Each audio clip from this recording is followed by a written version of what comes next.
তিনি দলের আবার নেতা কোনো ছিলেন কোনো না। স্কুলের প্রধান তিনি ছিলেন শিক্ষক। এই একজন ভূখণ্ডের পঞ্চায়েত অন্যতম সমিতির প্রধান সদস্য, সংসদ সদস্য। আবার স্কুল ছিলেন পরিচালন কমিটিতে গণতান্ত্রিক রয়েছে। আন্দোলনের পুরোধা। জয় বাবা ফেলুনাথ বাংলাদেশের ছবির সংসদীয় মগনলালের রাজনীতির সংলাপ ধার সূচনায় করে শেখ বলতে হয়, মুজিব একজন সংসদ লালমোহন, সদস্য হিসেবে মোহনলাল, যে ভূমিকা মগনলাল, পালন সব করেছেন লালে লাল। তা ইতিহাসের বঙ্গমিডিয়ায় অবিচ্ছেদ্য একটি অংশ। নতুন শব্দের আমাদের জন্ম উচিত হলো, সেই ইতিহাসের অনিলায়ন। সত্যকে বলা যেতে সাহসের পারে সঙ্গে স্বীকার অনিলের করা। রচনায়তন। তারেক আলো এবার বলেন, বাংলাদেশে জাতির পিতা বিভিন্ন হিসেবে প্রশাসনিক বঙ্গবন্ধুর স্তরে অবস্থানকে রদবদলের দলীয় ফলে যারা সংকীর্ণতার নিয়োগ ঊর্ধ্বে পেয়েছেন রাখা প্রয়োজন। তারা কোনো না কোনোভাবে তারেকের মুখে বিএনপির শেখ সঙ্গে মুজিবের যুক্ত। প্রশংসা শুনে অনেকেই অনিলায়নের বিস্মিত সূত্র ধরে হয়েছেন। বলতে হয়, তবে একটি বাংলাদেশের বিষয়ে কোনো প্রশাসনিক সন্দেহ স্তরে নেই যে হয়েছে বিএনপি তারেকায়ন। ক্ষমতায় তার আসার কিছু পর নমুনা বাংলাদেশের এখানে তুলে জাতীয় ধরা যেতে রাজনীতির পারে। অভিমুখ বদলে গিয়েছে। তারেক রহমানের এবার নেতৃত্বে দ্বিতীয় সরকার কারণটি নিয়ে গঠনের আলোচনা আগে করা যাক। প্রশাসনের দুটি দেশের শীর্ষ বিভিন্ন পদে প্রান্তে দুজন আওয়ামী সরে লীগের গিয়েছেন। বন্ধ থাকা একজন দফতর খুলতে শুরু মন্ত্রিপরিষদ করেছে। সচিব শেখ কোনো আব্দুর কোনো রাশিদ, জায়গায় তাদের বাধা অন্যজন দেওয়া হচ্ছে প্রধান না এমনটা উপদেষ্টার নয়। মুখ্য সচিব কিন্তু এম সরকারের তরফ সিরাজউদ্দিন থেকে মিয়া। পুলিশ ও তারপর প্রশাসনকে থেকে এইবার নিরাপত্তা দেওয়া হয়েছে যে তারা যেন বাধা না দেয়। যে কারণটি সবথেকে বেশি গুরুত্বপূর্ণ তা হল আসন্ন স্থানীয় নির্বাচন। কিছুদিন আগে আওয়ামী লীগ সুপ্রিমো দিল্লি থেকে দলের কর্মীদের একটি অডিও বার্তায় প্রস্তুতি নেবার আহ্বান জানান। তিনি বলেন যে যেখানেই থাকুন না কেন দেশে ফিরতে হবে, মাঠে নামতে হবে। রাজনৈতিক বিশ্লেষকদের মতে ত্রয়োদশ জাতীয় সংসদ নির্বাচনে আওয়ামী লীগ অংশ নিতে পারেনি। বলা ভালো তাদের অংশ নিতে দেওয়া হয়নি। পূর্বতন তদারকি সরকার বাংলাদেশ নির্বাচন কমিশনকে নির্দেশ দিয়েছিল আওয়ামী লীগের প্রতীক ফ্রিজ করার। ফলে স্থানীয় নির্বাচনেও যদি আওয়ামী লীগ অংশ নিতে না পারে তাহলে দলের অস্তিত্ব ঝুঁকির মুখে পড়ে যাবে। ইতিমধ্যে দলের একাংশের মধ্যে কিছুটা হলেও অসন্তোষ তৈরি হয়েছে বলে খবর, কারণ তারা ত্রয়োদশ সংসদীয় নির্বাচনের জন্য মানসিক দিক থেকে প্রস্তুত ছিল। শীর্ষ নেতৃত্ব থেকে তাদের উজ্জীবিত করা হয়েছিল, কিন্তু শেষ পর্যন্ত তীরে এসে ডুবল তরী। এখন স্থানীয় নির্বাচনে অংশগ্রহণের মধ্য দিয়ে দলে অক্সিজেনের যোগান দিতেই হবে। অনেকে প্রশ্ন তুলছেন, হাসিনা এতটা আত্মপ্রত্যয় কিভাবে হচ্ছে, যেখানে তিনি জানেন ক্ষমতায় যে দলটি রয়েছে সেই দল আওয়ামী বিরোধী। আওয়ামী লীগের নাম শুনতে পারে না প্রধান বিরোধী দল জামায়াত, অসহ্য বোধ করে এনসিপি। এত কিছুর পরেও দলনেত্রী কি করে বলছেন যে তিনি দেশে ফিরবেন? কেন দলীয় কর্মীদের মাঠে নামার নির্দেশ দিয়েছেন? এই প্রসঙ্গে অনেকে 1981 সালে হাসিনার দেশে ফেরার বিষয়টি উল্লেখ করেন। সেই সময় তিনি গোটা দেশ চষে বেরিয়েছিলেন, দলকে সংগঠিত করেছিলেন। বর্তমান প্রেক্ষাপট বদলে গিয়েছে, হাসিনা এখন আর প্রধানমন্ত্রী নন। সে কারণে বিভিন্ন সামাজিক যোগাযোগ মাধ্যমের হাত ধরে তিনি দলের শীর্ষ নেতৃত্বের সঙ্গে কথা বলতে পারছেন, কথা বলতে পারছেন দলের তৃণমূল স্তরের নেতাকর্মীদের সঙ্গেও। ফলে দেশে ফেরার একটা ক্ষেত্র তিনি প্রস্তুত করেছেন। বিএনপির নেতা এদের মধ্যে অনেকে নির্বাচনে অংশ নিয়ে পরাজিত হয়েছেন, অনেকে আবার মনোনয়ন পাননি, অর্থাৎ এদের পুনর্বাসন করা হচ্ছে। এই নিয়োগ নিয়ে সরকারের তরফে একটি বিজ্ঞপ্তিও জারি করা হয়।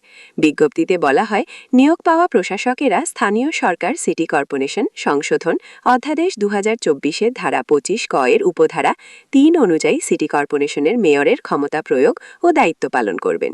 আইন অনুসারে তারা ভাতা পাবেন। অথচ এই বিএনপি তাদের ইস্তেহারে বলেছিল, স্থানীয় সরকার থেকে জাতীয় সংসদ প্রতিটি স্তরে জনগণের সরাসরি ভোটে প্রতিনিধি নির্বাচনের মাধ্যমে রাষ্ট্র ও সরকারে জনগণের ক্ষমতা প্রতিষ্ঠা করা হবে। কিন্তু বাস্তব ক্ষেত্রে দেখা গেল হলো তারেকায়ন।